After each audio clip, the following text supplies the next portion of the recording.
How will Russia respond to the Ukrainian attack at Putin's residence?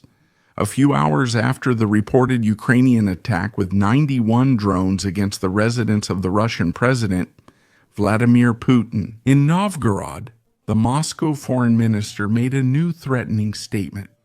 Specifically, a few minutes ago, the Russian foreign minister, Sergei Lavrov, stated that such reckless acts will not go unpunished, essentially promising a harsh Russian response to the recent Ukrainian attack. According to new rumors, the Russian armed forces are currently preparing a massive airstrike against government buildings in Kiev as immediate retaliation.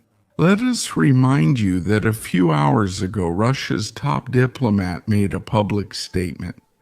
Starting today, in the early hours of Monday, more than 90 Ukrainian kamikaze drones targeted President Putin's personal residence. The mansion is located in the western Novgorod region, which is several hundred kilometers from the nearest Ukrainian border. So far, the Russian authorities have not clarified whether Putin was inside or near the facility at the time of the Ukrainian attack. It also remains unknown whether any and how many of the incoming drones managed to hit their target.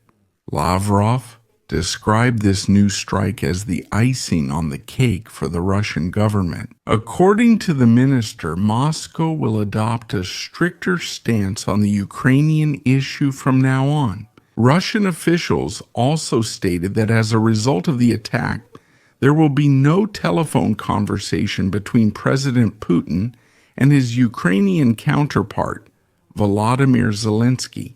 Such communication was believed to be under negotiation, however. The targeting of the Russian leader's residence prompted Moscow to end all related talks. The meeting between Zelensky and the American president, Donald Trump, paved the way for a future telephone conversation between Zelensky and Putin. However, the recent Ukrainian attack completely ruled out this possibility, at least for now, said Dmitry Peskov, the Kremlin spokesman. That was the video. If you liked it, you can subscribe to the channel to receive notifications for every new video. Don't forget to leave us comments with your opinion.